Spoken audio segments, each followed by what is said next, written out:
Nous sommes dans la deuxième partie. Nous continuons l'enseignement que nous avons commencé il y a 2 semaines. Nous sommes à la 11e partie de l'enseignement que j'ai appelé la prière et le jeûne. Ceux qui n'ont pas pu suivre les premières parties, allez sur mon site chrisnikumana.org, passez par Kanguka et vous serez dans SoundCloud. À partir de là, vous verrez l'enseignement que nous avons commencé le 7 août 2017 ou allez sur Playlist. Sur Playlist, vous verrez beaucoup d'enseignements et vous chercherez la prière et le jeûne. Hier, j'ai terminé en lisant dans le livre de Daniel, chapitre 10. Nous étions en train d'apprendre sur l'exemple de Daniel que dans une prière accompagnée par le jeûne, il y a de la puissance. Je vous ai déjà parlé du chapitre 9, là où Daniel s'est souvenu de la prophétie de Jérémie qui parlait de la fin de la captivité. Cela n'a pas empêché Daniel de prier afin que ce que Dieu a sorti soit accompli comme il l'a dit. Il a compris qu'il était temps pour lui de prier, de jeûner, de se couvrir de sac et de dormir dans la cendre. Jeûner et prier veut donc dire qu'il y a un autre niveau que vous voulez atteindre spirituellement. Par contre, dans Daniel chapitre 10, on nous dit qu'il a reçu une mauvaise nouvelle et qu'il a aussi prié et jeûné. La première fois, il a jeûné pour que la volonté de Dieu soit accomplie. La deuxième fois, il a jeûné pour empêcher que le plan de Satan soit accompli. La prière est nécessaire pour que ce que Dieu a prévu soit accompli. Jeûner ne change pas le plan de Dieu ou les pensées de Dieu à votre égard. Mais le jeûne fait que le plan de Dieu soit accompli. Il est donc important de savoir que vous ne devez pas jeûner pour bloquer le plan de Dieu, pour que ce que vous voulez dans votre nature charnelle soit accompli, mais vous devriez jeûner pour ce que Dieu a prévu soit accompli dans votre vie. Comme je l'ai déjà dit, beaucoup ne jeûnent pas parce qu'ils n'ont pas encore compris pourquoi ils doivent le faire. D'autres le font par coutume sans savoir pourquoi ils le font. Il est donc important de savoir pourquoi vous jeûnez. Dans l'enseignement des 2 semaines passées, nous avons vu dans la Bible l'explication que donne Jésus à propos du jeûne. Nous avons déjà vu dans le livre des Actes des Apôtres que même les apôtres jeûnaient. Dans l'Ancien comme dans le Nouveau Testament, on jeûnait et même de nos jours, les personnes réveillées jeûnent. Il est nécessaire de jeûner. Nous l'avons vu dans Matthieu chapitre 17. Il y a une autre sorte de démon que vous ne pourrez jamais vaincre à moins de faire le jeûne. Il y a des choses que vous obtiendrez comme ça sans la prière. Il y en a d'autres que vous obtiendrez en priant seulement sans faire le jeûne. Mais il y a d'autres qui demandent que non seulement vous priez, mais aussi que vous jeûniez, que vous atteigniez un autre niveau de foi pour que vous puissiez affronter les démons qui sont à son niveau. C'est ce que je vais expliquer demain. Nous retournerons dans Daniel chapitre 10. J'aimerais que vous sachiez que les puissances qui combattent contre nous sont à des niveaux différents. Beaucoup ne comprennent pas comment fonctionne le diable et les niveaux différents du diable. Mais laissez-moi vous dire qu'il y a des caporaux, des capitaines, des commandants, des généraux. Les niveaux sont différents. C'est pourquoi chaque opposition que vous subissez de la part de l'ennemi est conforme à votre niveau de bénédiction. C'est une chose que nous devons comprendre. Plus votre bénédiction est grande, plus Satan mettra toute son énergie pour la bloquer. Si par exemple vous allez à la guerre et que vous vous rendez compte que vos adversaires n'ont que des pierres et des bâtons pour vous combattre, vous ne prendrez jamais des armes lourdes pour vous défendre. Ça serait du gaspillage. De la même façon, votre niveau de bénédiction détermine le niveau d'attaque que Satan va utiliser. Nous devons le comprendre tous et sachez toujours qu'il y a un bon plan que Dieu a formé sur votre vie et un autre que Satan a sur votre vie. Demain, nous lirons dans Daniel chapitre 10. Nous verrons comment il a pu atteindre la bénédiction de Dieu en passant par le jeûne et la prière. Nous verrons qu'à travers sa prière, Dieu a intervenu. La prière pousse toujours Dieu à intervenir. En terminant, j'aimerais répondre à certains de mes auditeurs qui sont nouveaux dans l'émission, qui ne comprennent pas la signification du mot Kanguka. Le mot Kanguka est un mot kirundi qui veut dire réveillez-vous. Le kirundi, c'est la langue parlée au Burundi. Le but de cette émission, c'est de réveiller les enfants de Dieu, le peuple de Dieu, pour que Dieu soit glorifié. Que Jésus vous protège. À demain.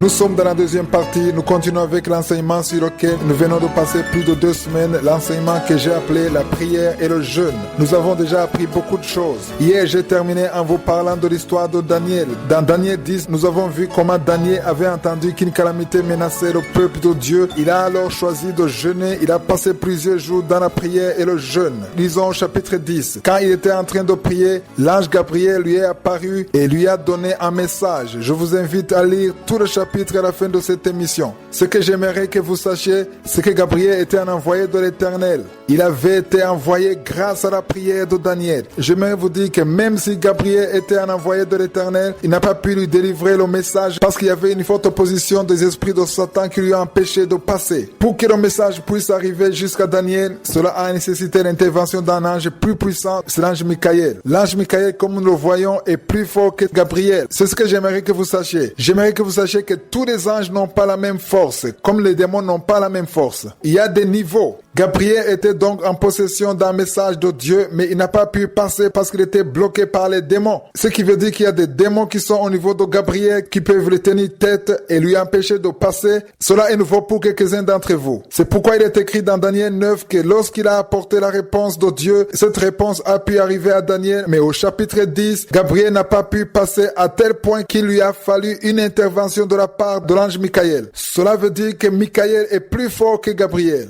J'aimerais que l'on comprenne que l'intervention a été rendue possible à cause de la prière de Daniel. Sachez que vous pouvez prier pour une chose sans voir le résultat ou l'aboutissement de ce pourquoi vous avez prié, alors que c'est le plan de Dieu que cela arrive. Cela demande que vous atteigniez un autre niveau, que vous priez et jeûniez, non pour changer le plan de Dieu, mais pour que le plan de Dieu soit accompli. Il y a des réponses qui n'arriveront pas à cause de notre niveau de prière, notre niveau de foi. Il y a des prières que j'appelle des prières ordinaires et des prières de jeûne qui ont une autre force parce que vous vous êtes privé de ce qui fait du bien à votre chair pour vous mettre à part pour Dieu. Ainsi, vous atteignez un autre niveau. C'est là où il y a une intervention de Dieu par rapport à la bénédiction que vous attendez. Tout dépend du niveau de la bénédiction que vous attendez. Aussi longtemps que la bénédiction est grande, alors l'opposition sera aussi grande. Dans Daniel 10, verset 12, il est écrit: Daniel, ne crains rien, car dès le premier jour que tu as eu à cœur de comprendre et de t'humilier devant ton Dieu, tes paroles ont été entendues et c'est à cause de tes paroles que je viens. Frères et sœurs, sachez que lorsque vous priez, ce sont vos paroles qui attirent la réponse de Dieu. L'ange de Dieu pourra, grâce à vos paroles, vous apporter la réponse venant de Dieu. Ce sont des choses que nous devons savoir. Cela a encouragé également beaucoup de personnes qui ont déjà entendu cet enseignement. Demain, je continuerai cet enseignement. Nous verrons encore une fois l'importance de la prière et du jeûne. Que Jésus vous protège. À demain.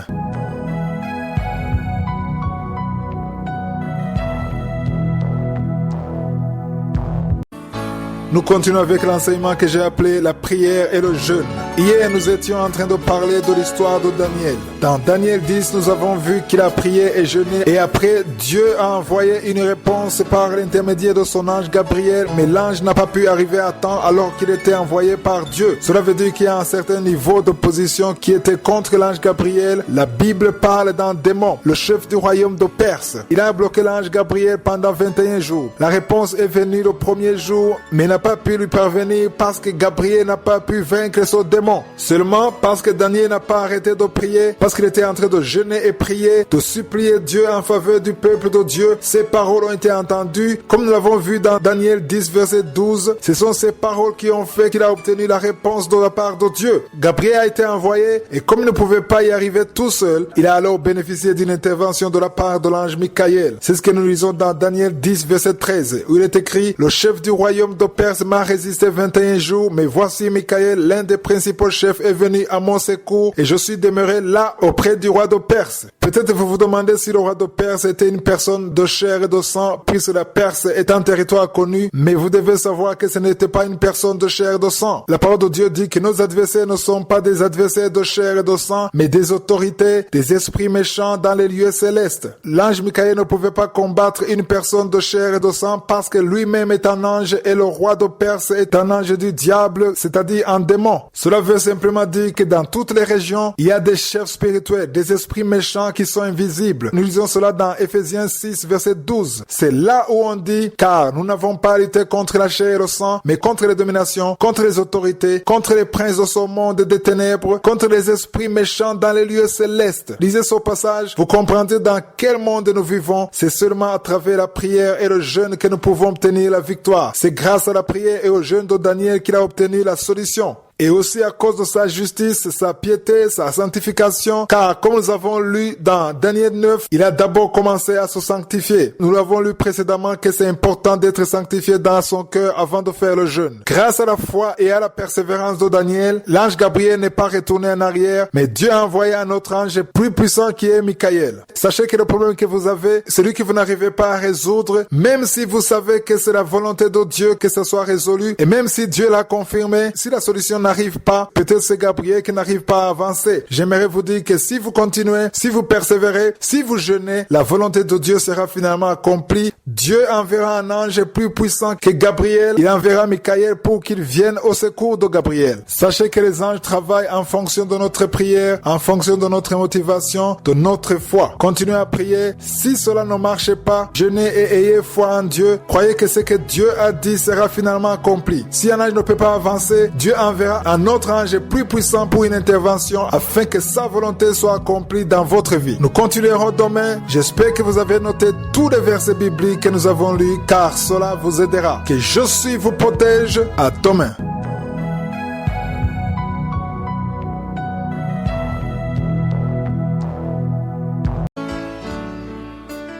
Nous continuons avec l'enseignement que j'ai appelé la prière et le jeûne. Aujourd'hui, j'aimerais encore revenir sur l'histoire de Daniel. J'espère que vous avez pu lire tout le chapitre car nous ne pouvons pas le faire au cours de cette émission. Notre temps est limité. Si vous avez le temps, lisez Daniel 9, tout le chapitre ainsi que chapitre 10. Vous verrez comment Dieu a combattu à travers la prière de Daniel. Il y a ceux qui disent que nous sommes dans un temps de repos, que Jésus a tout accompli sur la croix. Mais laissez-moi vous dire que Jésus a vaincu à la croix afin que nous puissions marcher dans la victoire qu'il nous a donnée. Marcher dans la victoire ne signifie pas que nous ne devons pas combattre. La parole de Dieu dit que nous ne luttons pas contre les ennemis de chair et de sang. C'est dans Éphésiens chapitre 12. Il est écrit, car nous n'avons pas à lutter contre la chair et le sang, mais contre les dominations, contre les autorités, contre les princes de ce monde de ténèbres, contre les esprits méchants dans les lieux célestes. Ce n'est pas un combat physique que nous sommes en train de mener, mais c'est un combat spirituel. J'aimerais que vous sachiez que lorsque vous obtenez une victoire dans le monde spirituel, cela est visible même à l'extérieur. La victoire spirituelle est visible physiquement.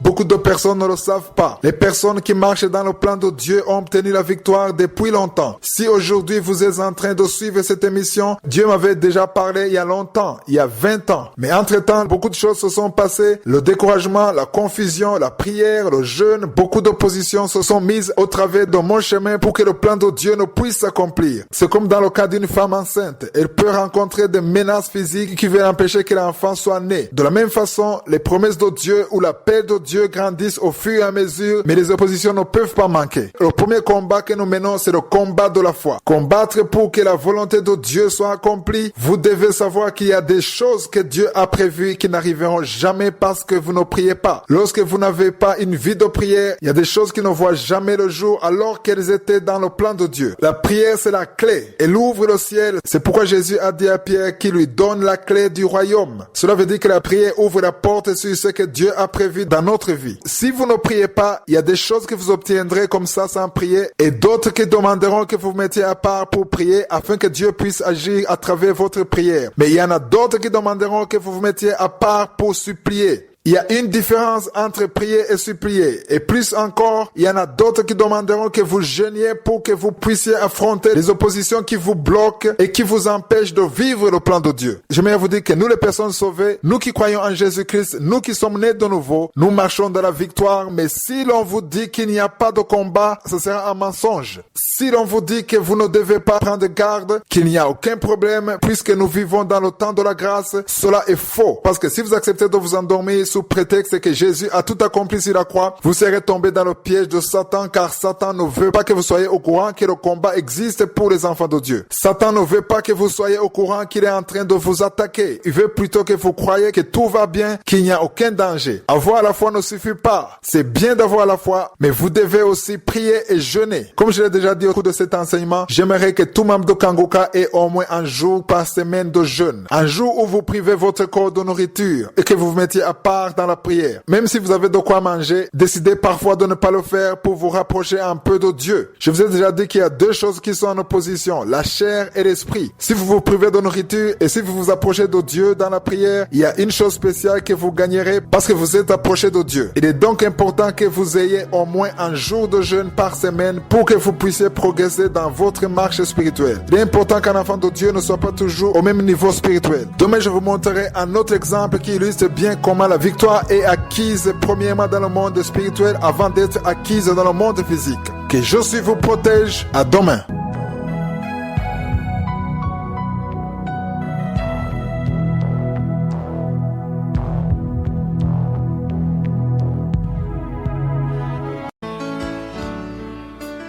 Nous sommes maintenant dans la deuxième partie. Nous continuons l'enseignement sur lequel nous venons de passer 3 semaines. Vous pouvez le retrouver sur SoundCloud en consultant là où se trouve Chris Ndikumana, ou bien vous pouvez également le retrouver sur mon site, sur chrisndikumana.org, en passant par Kangoka, et ça vous amène sur SoundCloud. Et sur SoundCloud, vous cherchez sur Playlist et vous chercherez le titre La prière et le jeûne. J'aimerais vous montrer à partir d'un exemple biblique que nous sommes dans un combat spirituel. Beaucoup de personnes, quand je leur dis que nous sommes dans un combat spirituel, ils ne le comprennent pas. Ils disent plutôt que c'est de l'exagération. Ils pensent que tout est accompli parce que nous sommes dans le Nouveau Testament. Il y en a même qui pensent que grâce à la mort de Jésus-Christ sur la croix, nous n'avons plus besoin de nous inquiéter. Mais quand nous lisons dans Éphésiens 6, verset 12, et qui est un passage du Nouveau Testament, il est écrit ceci: car nous n'avons pas lutté contre la chair et le sang, mais contre les dominations, contre les autorités, contre les princes de ce monde de ténèbres, contre les esprits méchants dans les lieux célestes. C'est cela la lutte quotidienne d'un chrétien. Et nous pouvons vaincre dans cette lutte à moins de revêtir les armes que nous voyons dans Éphésiens 6, verset 13 à 18. Ce passage se termine par une recommandation très claire. Le verset 18 dit: faites en tout temps par l'esprit toutes sortes de prières et de supplications. Veillez à cela avec une entière persévérance et priez pour tous les saints. La prière est donc une arme redoutable. Laissez-moi vous montrer un exemple dans l'Ancien Testament qui est l'ombre de notre réalité actuelle. C'est l'exemple de Moïse. Il était avec Josué. Il combattait avec les Amalécites. Il était sur une montagne. Josué, lui, était en bas et il combattait. C'est dans Exode chapitre 17. Au verset 11, on lit ceci: lorsque Moïse élevait sa main, Israël était le plus fort. Et lorsqu'il baissait sa main, Amalek était le plus fort. Au verset 12, nous lisons ceci: les mains de Moïse étaient fatiguées. Il prit une pierre qu'ils placèrent sous lui et il s'assit dessus. Aaron et Hur soutenaient ses mains, l'un d'un côté, l'autre de l'autre, et ses mains restèrent fermes jusqu'au coucher du soleil. Comme il ne pouvait pas rester dans cette position, il lui a fallu un peu d'aide. Au verset 13, il est dit: et Josué vainquit Amalek et son peuple en tranchant de l'épée. Qu'est-ce que cela veut dire? Cela veut dire que tout ce que nous traversons, c'est comme Josué quand il était dans la bataille. Nous ne combattons pas contre les Amalécites, bien sûr, mais contre les esprits méchants qui sont contre le peuple de Dieu. Ce que vous devez savoir, c'est que la victoire que nous pouvons obtenir n'est pas visible dans le monde physique, mais elle est une réalité dans le monde spirituel. Quand Moïse avait les mains levées vers le ciel, Josué remportait la victoire. Cela veut dire que nous aussi, nous remportons la victoire lorsque nous prions tous les jours, car avoir les mains levées signifie prier tous les jours. C'est pourquoi je vous dis toujours, selon la devise de Kangoka, que nous devons prier tous les jours. Ne priez pas uniquement lorsque vous avez des problèmes, mais priez tous les jours, priez sans cesse. La parole de Dieu nous exhorte dans 1 Thessaloniciens chapitre 5 verset 17 de prier sans cesse. Mais il y a des jours où vous avez non seulement besoin de prier, mais aussi de jeûner. Lorsque vous jeûnez, cela veut dire que vous avez atteint un autre niveau et Satan ne peut que fuir loin de vous. Il y a des démons qui ne fuiront jamais votre vie parce que vous ne prenez jamais le temps de jeûner. Il y a des jours où vous devez jeûner et vous approcher de Dieu pour atteindre un autre niveau. C'est là que vous obtiendrez la victoire selon la volonté de Dieu pour votre vie. Il y a beaucoup de choses à dire à propos de cet enseignement. C'est pourquoi je vais continuer la semaine prochaine en vous donnant un autre exemple dans notre personnage de la Bible qui m'inspire beaucoup en ce qui concerne la prière et le jeûne. Il s'agit du prophète Élie. Nous continuerons la semaine prochaine. Passez un bon week-end et que je suis vous protège.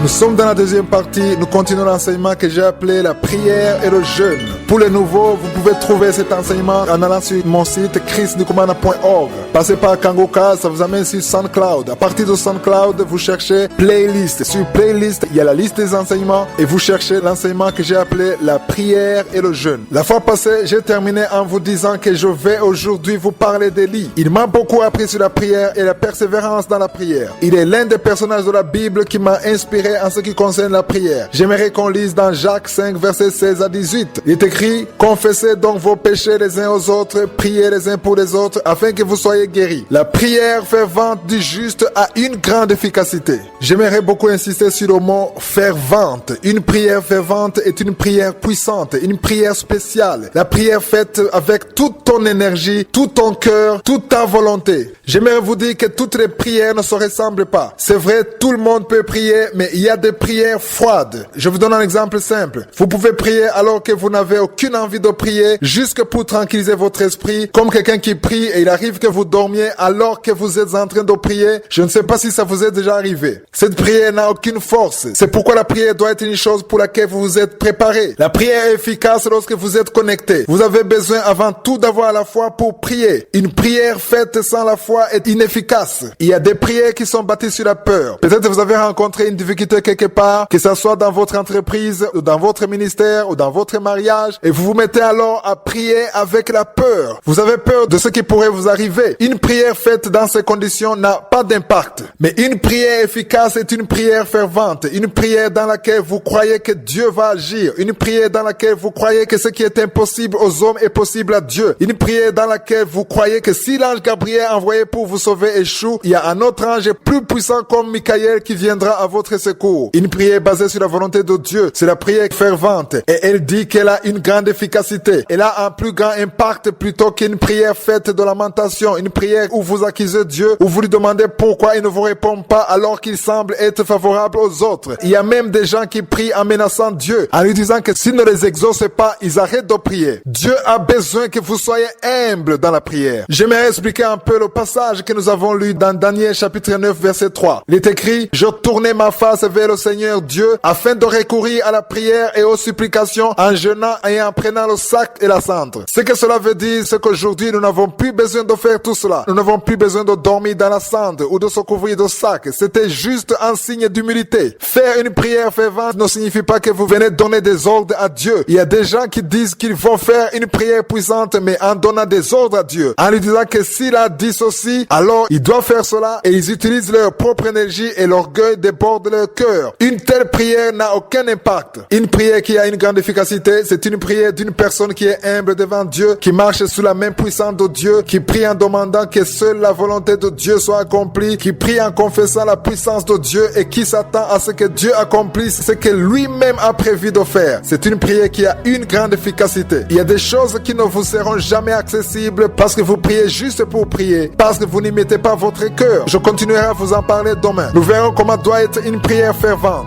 Passez une bonne journée et que la paix de Jésus soit avec vous.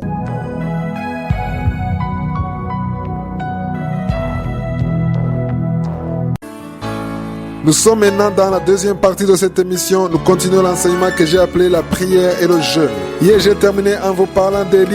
Nous étions en train de lire dans Jacques chapitre 5 verset 16. Je parlais de la prière fervente du juste. Quand je parle du juste, je ne parle pas d'une personne qui ne commet jamais de péché, mais c'est une personne qui marche dans la sanctification. Une personne qui, même si elle commet un péché, elle se répand facilement. Une personne qui est en communion avec Dieu. Aujourd'hui, une personne juste, c'est une personne qui a accepté Jésus-Christ dans sa vie et qui croit en lui. La parole de Dieu dit que la prière de cette personne a une grande efficacité. Pourquoi cela? Parce qu'il y a dedans une grande ferveur. Je vous ai parlé hier d'une prière qui n'a pas de ferveur. J'aimerais vous dire que vous ne devez pas prier juste pour prier, mais prier en voulant converser avec Dieu, en donnant du temps à Dieu. Dieu veut que vous lui accordiez votre temps. Laissez tomber ce que vous êtes en train de faire. Laissez votre sommeil de côté et allez devant Dieu. Parlez-lui et rendez-lui grâce pour sa bonté, sa splendeur. Souvenez-vous de tout ce qu'il a déjà fait dans le passé et louez-le de toute votre force. Lisons dans Jacques chapitre 5 verset 17 à 18. Élie était un homme de la même nature que nous. Il pria avec instance pour qu'il ne plût point et il ne tomba point de pluie sur la terre pendant 3 ans et 6 mois. Puis il pria de nouveau et le ciel donna de la pluie et la terre produisit son fruit. Par ce passage, j'aimerais que vous compreniez que la pluie s'est arrêtée parce qu'Élie a prié. La même pluie est de nouveau tombée grâce à la prière d'Élie. C'était une personne de chair et de sang comme toi et moi. Il est venu au monde comme nous tous. J'aime beaucoup le verset 17 où il est écrit « Élie était un homme de la même nature que nous ». Ce que j'aimerais ajouter, c'est qu'aujourd'hui, il y a une chose que nous avons qu'Élie n'avait pas. Nous sommes sauvés, nous avons été délivrés grâce au sang de Jésus-Christ. Élie priait en son nom, mais moi aujourd'hui, je ne prie pas en mon nom, mais je prie dans le nom de Jésus-Christ, le Fils du Dieu vivant. Dans Hébreux 7, 25, nous disons ceci. C'est aussi pour cela que Jésus peut sauver parfaitement tous ceux qui s'approchent de Dieu par lui, étant toujours vivant pour intercéder intercédait en leur faveur. Élie lui-même était sacrificateur, mais aujourd'hui nous avons un souverain sacrificateur supérieur à tous les autres. Il prie pour nous et il intercède pour nous. Il fait parvenir notre prière au Père. Et ce souverain sacrificateur, c'est Jésus-Christ lui-même. Cela veut dire que nous avons une autre force dans le nom de Jésus. Une force qui est supérieure à celle d'Élie. C'est une force qu'Élie n'avait pas. Mais vous voyez quand même qu'il a prié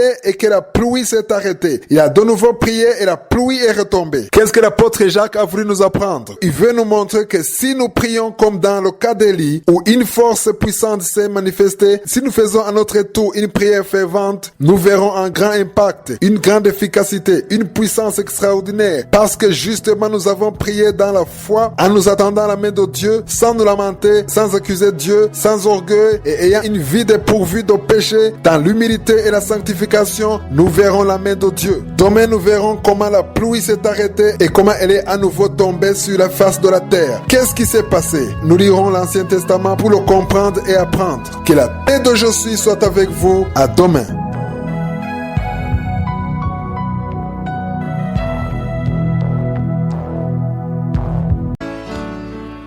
Nous continuons l'enseignement que j'ai appelé la prière et le jeûne. Hier, nous étions en train de parler de la puissance de la prière. Lorsque vous faites une prière fervente, une prière faite dans la foi, elle a une grande efficacité. Lorsque vous jeûnez, vous avez alors atteint un autre niveau supérieur. J'aimerais aujourd'hui lire dans l'Ancien Testament, nous allons lire l'histoire d'Élie. Hier, nous avons vu qu'Élie était une personne comme nous tous. Mais ce qu'Élie n'avait pas à son époque, c'est qu'il ne marchait pas dans la puissance du nom de Jésus. Mais nous, aujourd'hui, nous marchons dans la puissance du nom de Jésus. Tout ce que nous demandons, nous le faisons dans le nom de Jésus. C'est important de comprendre que nous avons un souverain sacrificateur qui est Jésus-Christ et qui intercède pour nous. Lisons dans Hébreux chapitre 7 verset 25. Ce passage dit ceci. C'est aussi pour cela qu'il peut sauver. Ici on parle de Jésus-Christ, qu'il peut sauver parfaitement ceux qui s'approchent de Dieu par lui, étant toujours vivant pour intercéder en leur faveur. Chaque fois que j'ai des problèmes, alors je me rappelle qu'il y a quelqu'un qui intercède pour moi, qui parle en ma faveur. C'est Jésus-Christ le juste, qui a vaincu toutes les dominations, toutes les puissances. Cela m'encourage beaucoup de le savoir. Nous avons vu qu'Élie a prié et que la pluie n'est pas tombée durant 3 ans et 6 mois, et qu'il a ensuite prié pour que la pluie revienne, et sa prière a été entendue. J'ai déjà entendu certaines prédications qui disent que ce n'était pas Dieu qui a dit à Élie de prier pour que la pluie retombe sur la face de la terre. J'aimerais clarifier cela. Lisons dans 1 Roi 18 verset 1. Il est écrit: bien des jours s'écoulent et la parole de l'Éternel fut ainsi adressée à Élie dans la 3e année. Va, présente-toi devant Achab et je ferai tomber de la pluie sur la face du sol. Cela veut dire que la pluie est tombée de nouveau. Ce n'est pas parce qu'Élie l'a voulu de sa propre volonté. Ce n'est pas sa volonté qui a agi, mais c'est la volonté de je suis. C'est la volonté de l'Éternel. Élie n'a fait que prier conformément à la volonté de Dieu. J'aimerais dire à toutes les personnes qui me suivent, la force de votre prière ne vient pas du fait que vous avez passé plusieurs jours dans le jeûne et que vous avez prié beaucoup, même si vous avez beaucoup crié, même si vous êtes sanctifié et que vous ne vivez pas dans le péché. La première chose et la plus importante, c'est de prier selon la volonté de Dieu. Élie a prié conformément à la volonté de Dieu, conformément à sa parole. Alors maintenant au verset 41, c'est là où nous verrons comment il a prié. Il est dit: Élie dit à Achab, monte et mange et bois, car il se fait un bruit qui annonce la pluie. Par ce passage, nous voyons que quand il a dit cela, il n'y avait aucun signe apparent que la pluie allait tomber, mais Élie a cru à la parole de l'Éternel. Ce qui est étonnant, c'est qu'il a dit à Achab, monte, mange et bois, car il se fait un bruit qui annonce la pluie. Il a dit ça avant même qu'il pleuve. Au verset 42, il est dit ceci: Achab montant pour manger et pour boire, mais Élie monta au sommet du Carmel et se pencha contre terre. Il mit son visage entre ses genoux. Il y a une révélation extraordinaire concernant l'attitude de 2 personnes. L'un c'est Achab et l'autre c'est Élie. L'un est monté pour manger et boire, c'est-à-dire Achab. En d'autres mots, il est allé satisfaire sa chair. L'autre est allé à la montagne pour prier et jeûner, c'est-à-dire Élie. Nous voyons 2 types d'attitudes que nous rencontrons chez toute personne qui croit en Dieu. Nous en parlerons dans l'enseignement de demain. Que Jésus vous protège. Passez une bonne journée.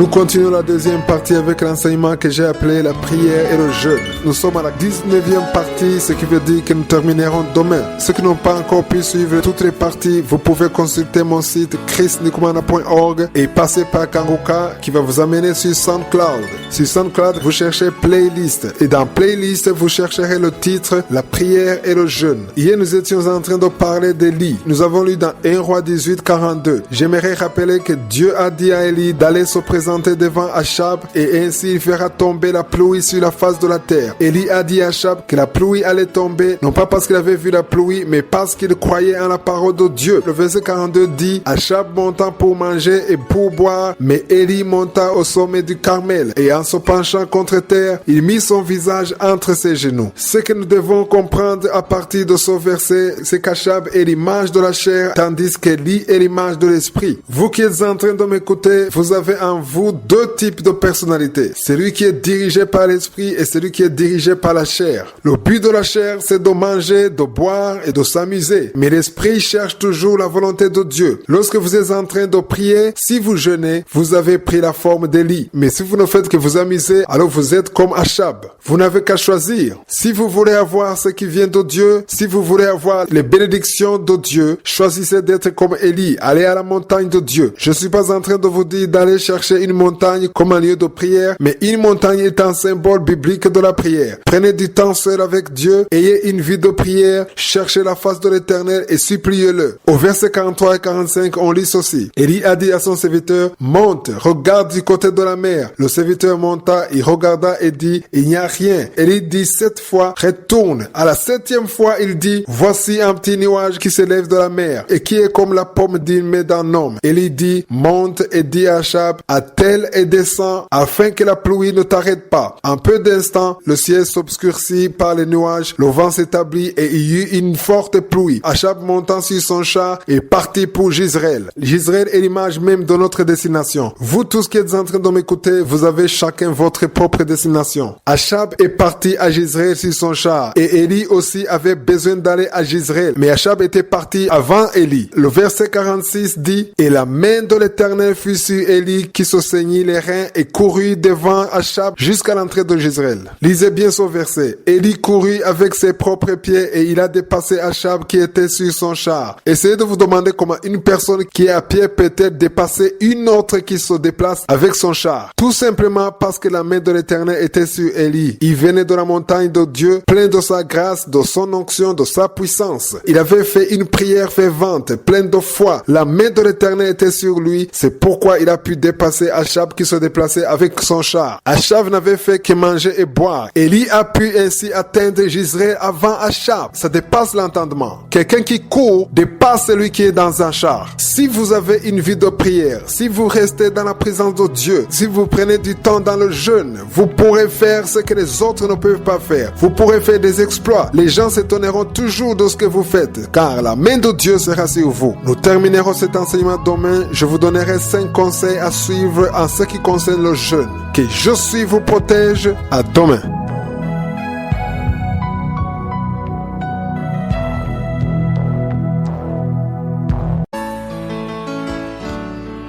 Aujourd'hui, nous allons terminer l'enseignement sur lequel nous venons de passer tout un mois. J'ai appelé cet enseignement la prière et le jeûne. Nous sommes à la 20e partie. Si vous êtes nouveau dans Kangoka, vous pouvez suivre cette émission en allant sur mon site chrisnikumana.org et passer par Kangoka et ça va vous amener dans SoundCloud. À partir de SoundCloud, cherchez playlist. Sur playlist, vous allez chercher le titre La prière et le jeûne. Comme je l'ai déjà dit, aujourd'hui, je vais vous donner 5 conseils selon les questions que plusieurs me posent sur le jeûne. Le premier conseil, j'en ai déjà parlé dans cette émission et c'est pourquoi je vais vous donner les versets bibliques comme référence. Le premier conseil, c'est le conseil que Jésus lui-même a donné. Nous l'avons lu dans Matthieu 6, verset 16. Jésus a dit ceci. Lorsque vous jeûnez, ne prenez pas un air triste comme les hypocrites qui se rendent le visage tout défait pour montrer aux hommes qu'ils jeûnent. Je vous le dis en vérité, ils reçoivent leur récompense. Lorsque vous jeûnez, vous avez besoin de discrétion car c'est votre intimité entre vous et votre Dieu. Cela veut dire que vous pouvez jeûner tout en continuant vos activités quotidiennes, votre travail. Vous n'avez donc pas besoin de dire que vous êtes en train de faire. Vous n'avez pas non plus besoin de mentir sur pourquoi vous ne mangez pas. Il faut également savoir que lorsque vous jeûnez, vous devez également prier. J'ai déjà vu des gens qui jeûnent mais qui ne prennent pas le temps de prier. Ils ne mangent pas, ils ne boivent pas, mais ils ne prient pas non plus. Rappelez-vous que vous jeûnez pour vous rapprocher de Dieu, pour être en communion avec Dieu. Le deuxième conseil que j'aimerais donner, nous l'avons vu dans Ésaïe chapitre 58 verset 4. Lorsque vous jeûnez, vous avez besoin avant tout d'être sanctifié. Vous ne pouvez pas jeûner et en même temps vivre dans le péché. Ce verset montre clairement que lorsque vous jeûnez, Dieu a besoin de votre cœur. Le troisième conseil, c'est que vous ne pouvez pas jeûner alors que vous n'avez pas l'amour dans votre cœur. Nous l'avons déjà vu dans Ésaïe 58 verset 7. J'espère que vous êtes en train de noter tous ces versets pour que vous puissiez les lire attentivement. Ce verset montre que le jeûne que Dieu aime, c'est quand vous partagez avec les autres ce que vous avez. C'est quand vous vous souciez des pauvres, des orphelins, des sans-abri. Lorsque vous vous souciez des pauvres, alors vous êtes en train de manifester l'amour de Dieu. Jésus dit que si nous manifestons l'amour les uns pour les autres, alors tout le monde saura que nous sommes ses disciples. Si vous n'aidez personne, si vous n'avez pas d'amour pour les autres, si vous ne partagez pas ce que vous avez avec les autres, votre jeûne n'aura aucun impact. Une personne qui jeûne doit manifester l'amour, se soucier des autres, aider ceux qui sont dans le besoin. C'est là où votre jeûne aura un impact. Le quatrième conseil, c'est que vous avez besoin de l'humilité pour que votre jeûne ait un impact. C'est très important d'avoir l'humilité quand vous jeûnez. J'ai déjà vu des gens qui jeûnent, mais sans avoir dans leur cœur l'humilité. Ils racontent à tout le monde qu'ils viennent de passer 40 jours de jeûne juste pour les impressionner, pour que les autres les considèrent comme des gens très spirituels. Je ne demande d'avoir l'humilité et n'allez pas non plus devant Dieu pour lui donner des ordres en lui disant ce qu'il doit faire. Vous devez vous humilier devant Dieu comme Daniel l'a fait dans Daniel chapitre 9 verset 3. Il a pris le sac et la cendre, non pas parce qu'il vivait dans la pauvreté, mais comme un signe d'humilité. Une prière de jeûne sans humilité n'a aucun impact. Le cinquième conseil concerne la façon dont vous pouvez jeûner. Beaucoup m'ont posé la question de savoir combien de jours il faut. Certains veulent imiter les autres ou prendre des exemples bibliques tels que le jeûne de Jésus qui a duré 40 jours. J'aimerais vous demander de ne pas imiter les autres. Soyez conduits par votre cœur qui désire avant tout vous approcher de Dieu et soyez guidés par le Saint-Esprit. Mais vous pouvez apprendre des autres. Il y a deux choses différentes, apprendre et imiter. Si vous avez un programme de 21 jours dans votre église et si vous n'avez jamais jeûné, commencez par apprendre. Commencez lentement. Apprenez à jeûner progressivement. Ne commencez pas tout de suite par 21 jours si votre corps n'est pas habitué au jeûne. Il y en a d'autres qui me demandent si c'est nécessaire de boire de l'eau. Moi, personnellement, je conseille aux gens de boire de l'eau lorsqu'ils jeûnent. Si vous avez décidé de faire 3 jours sans manger, vous pouvez boire de l'eau parce que votre corps a besoin d'énergie pour pouvoir prier. Il y a des gens qui font 40 jours de jeûne. Il peut arriver qu'ils soient tellement affaiblis et qu'ils ne peuvent même pas prier. Le but, ce n'est pas de vous affaiblir complètement, mais c'est de pouvoir prier tout en étant connecté à Dieu. Il est primordial d'avoir de l'énergie pour pouvoir prier. Que Jésus vous protège. J'espère que cet enseignement vous a aidé. Si c'est le cas, partagez-le avec les autres. Un jour, ils vous remercieront. Passez une bonne journée.